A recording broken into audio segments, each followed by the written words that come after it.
बिस्मिल्लाहिर्रहमानिर्रहीम। नाज़रीन, मेरा नाम नासिर गोंदल है। आज ग्रुप ऑफ मार्केटिंग के प्लेटफॉर्म से मैं आपकी खिदमत में हाज़िर हूँ।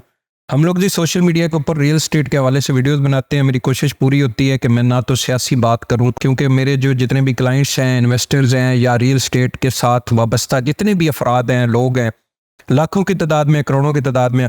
हर बंदे की अपनी एक सियासी पार्टी होती है, अपना एक सियासी विजन होता है। इसके साथ साथ ही आप अगर मज़हब की बात कर लें तो इस्लाम तो मज़हब हम सब के ही है, लेकिन उसके अंदर भी आगे हमने जो है वो फ़िरके बनाए हुए हैं, और हर बंदे की अपनी अपनी वाबस्तगी है किसी भी फ़िरका के साथ, किसी भी मसलक के साथ। तो मेरी पूरी कोशिश होती है कि मैं इस टॉपिक के ऊपर कभी बात ना करूं, क्योंकि एक तो मेरा एक्सपीरियंस नहीं है इस टॉपिक के ऊपर, मेरा सिर्फ रियल एस्टेट का एक्सपीरियंस है। उस हवाले से जो मुझसे थोड़ी बहुत होती है कोशिश करके मैं वीडियो अपलोड करता हूँ। ये एक कमेंट आया था, सच्ची बात है, इस कमेंट की मुझे थोड़ी तकलीफ हुई थी, जिस वजह से आज मैं इस टॉपिक के ऊपर वीडियो बनाना चाह रहा हूँ कि इस तरह बल्कि बहुत सारे लोगों ने कमेंट किए हुए हैं। ये सिर्फ एक कमेंट नहीं है, ये कमेंट था not interested in Pakistan anymore overseas American, कि अमेरिकन ओवरसीज कह रहे हैं जी कि हम लोग पाकिस्तान के अंदर ज़्यादा इंटरेस्टेड नहीं है। तो भाई ये वैसे तो इसने अमेरिकन ओवरसीज का लिख लिया है। हमारे बहुत अच्छे मेरे बहुत फैमिली मेम्बर, मेरे बहुत क्लोज सर्कल के लोग जो हैं वो यूरोप कंट्रीज़ के अंदर, अमेरिका, कनाडा, ऑस्ट्रेलिया, बहुत सारे कंट्रीज़ के अंदर जो है वो बैठे हैं। नेशनलिटी उन्होंने ली हुई है, बिजनेस कर रहे हैं वहाँ पे, और पाकिस्तान के अंदर भी साथ साथ बिजनेस और साथ उनकी फैमिली, पूरा घर आना जाना उनका लगा रहता है। ये इनफरादी तौर पे हम लोग इस बंदे की बात करते हैं। इस तरह के बहुत सारे लोग, ये पिछले दिनों आपको पता है 2-3 साल पहले जब इमरान खान साहब की गवर्नमेंट खत्म हुई थी, तो उस वक्त एक बहुत प्रॉपर मुनज़्ज़म तरीके से ये साजिश की थी और प्रॉपर एक कैंपेन चलाई गई थी पाकिस्तान के खिलाफ। और आपने वीडियोस वगैरह देखी होगी, बाकायदा तौर पर पाकिस्तान का पासपोर्ट जो है वो जलाया गया, परचम जलाया गया, और नारेबाजी की गई कि जी हम पाकिस्तान नहीं चाहिए, ये है वो है। तो ये चीज़ें भाई करने की कोई ज़रूरत नहीं है, बल्कि मेरी आज इस वीडियो के तवस्सत से हमारे जितने भी ओवरसीज़ क्लाइंट हैं जो सुन रहे हैं, आपको भी चाहिए भाई कि आप इस तरह के जो 1-2% है जो मुहिम चला रहे हैं इस तरह की पाकिस्तान के खिलाफ, उनको रोकने में अपना हिस्सा डालें। और ये अगर आप लोगों के साथ साथ बैठ के अगर वहाँ पे पाकिस्तान के खिलाफ प्रोपेगेंडा कर रहे होते हैं, तो भाई उधर इनके मुंह के ऊपर मारे, इनको कहें पाकिस्तान हमारा मुल्क है, हमें पाकिस्तान चाहिए। यार आप छोड़ दो रियल एस्टेट को कि भाई रियल एस्टेट सेक्टर के अंदर किसी ने इन्वेस्टमेंट करनी है या नहीं करनी। जिसका दिल करता है वो रियल एस्टेट सेक्टर के अंदर इन्वेस्टमेंट करते, जिसको नहीं चाहिए। आप मिसाल के तौर पे एक पर्सन है, वो कहता है नहीं यार मैं तो इंडस्ट्री लगाऊंगा, तो वो रियल एस्टेट सेक्टर के अंदर इन्वेस्टमेंट नहीं करता।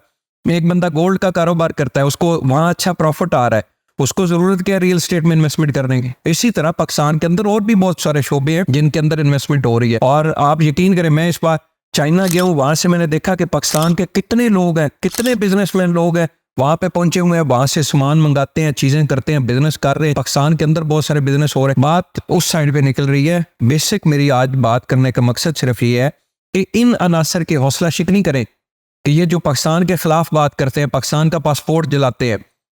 आप लोग कहते हैं जी कि पाकिस्तान के अंदर इन्वेस्टमेंट नहीं आ रही, आप उठा के देख ले। मैं इतना कोई एक्सपर्ट तो नहीं हूँ इसका, बैंकिंग सिस्टम का या इन चीज़ों के ऊपर तो इतना नहीं देखता, लेकिन मैंने एक छोटी सी कैलकुलेशन देखी थी इंटरनेट के ऊपर कि इमरान खान साहब की गवर्नमेंट के अंदर 2019 या 20 की हम लोग बात कर लें तो मेरे ख्याल में कोई 28-30 अरब डॉलर जो है वो रेमिटेंस आई थी पाकिस्तान के अंदर। और इस साल की आप निकाल लें, इस साल भी उतनी ही आई है। तो कौन कहता है कि पाकिस्तान के अंदर रेमिटेंस नहीं आ रही, इन्वेस्टमेंट नहीं आ रही? भाई आगे अगली बात ये है कि ये लोग रियल एस्टेट सेक्टर के अंदर इन्वेस्टमेंट करते हैं या नहीं करते, वो हर बंदे का अपना अपना है। अभी जैसे पिछले 1 साल 1.5 साल से बैंक जो है उन्होंने शरह सूद बढ़ा दी, तो बहुत सारे जो सूद खाने वाले लोग हैं उन लोगों ने अपनी इन्वेस्टमेंट प्रॉपर्टी से निकाल ली, उन्होंने बैंक में रख दी। 21-22% जो है वो सूद बैंक ने ऑफर किया, लेकिन 6 महीने साल भी बैंक नहीं दे सका सूद। लोगों के पास पैसे ही इतना है पाकिस्तान के अंदर, लोगों ने बैंक जो है वो भर दिए। लोगों ने कहा ठीक है जी 21-22%, तो बैंक जो है वो कमज़ोर हो गए। अब फिर बैंक जो है पहले 19% पे आए, 18-19% पे आए। अगले 2 महीने के अंदर स्टेट बैंक ऑफ पाकिस्तान का टारगेट है वो 14% का है कि 14% शरह सूद पे लेके आएंगे। तो 14% पे आएगी शरह सूद, तो फिर लोग बैंक से पैसा निकालेंगे तो रियल एस्टेट सेक्टर के अंदर इन्वेस्टमेंट करेंगे। और तो इतनी बड़ी इन्वेस्टमेंट का इस वक्त पाकिस्तान के अंदर कोई खास अपॉर्चुनिटी नहीं है। तो मेरे भाइयों, ये रियल एस्टेट सेक्टर, ये चीज़ें, ये सारा कुछ चलता रहता है।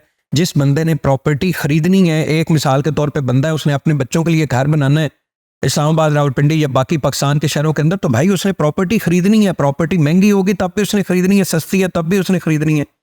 वो ओवरसीज पाकिस्तानी है तब भी उसने खरीदनी है, वो पाकिस्तान के अंदर रहता है तब भी उसने खरीदनी है। तो मेरे भाई ये इस तरह की मुहिम जो है इसका सब मुकाबला किया करें। सिर्फ ये हमारे कमेंट के अंदर बात करने का आपको कोई फायदा नहीं है। कमेंट बेशक 100 करते रहे, हमारा क्या, हम डिलीट कर देंगे। तो मेहरबानी करके आप रियल स्टेट की बात किया करें, पाकिस्तान के खिलाफ बात ना किया करें। पाकिस्तान हम सब का मुल्क है, ओवरसीज पाकिस्तानी भी हमारे भाई है, उनका भी मुल्क पाकिस्तान ही है। एक टाइम उन्होंने इधर ही आना है। बहुत कम लोग हैं जिन लोगों ने नेशनैलिटी वगैरह उधर की ले ली है और उन्होंने ठीक है जी अपनी बच्चों को लिख के दे दिया है कि जी हम अगर मर भी गए तो हमारी जो है इधर ही कब्र बना देना। वरना 99% लोगों ने भाई पाकिस्तान को अपना मुल्क समझा हुआ है, वो पाकिस्तान के साथ प्यार करते हैं और उन्होंने वापस पाकिस्तान के अंदर आना है। तो मोस्ट वेलकम जी। रियल स्टेट की बातें फिर कभी वीडियोस के अंदर होती रही हैं। ये पाकिस्तान की बात थी तो मैंने इस टॉपिक के ऊपर वीडियो बनाना ज़रूरी समझा। बहुत बहुत शुक्रिया।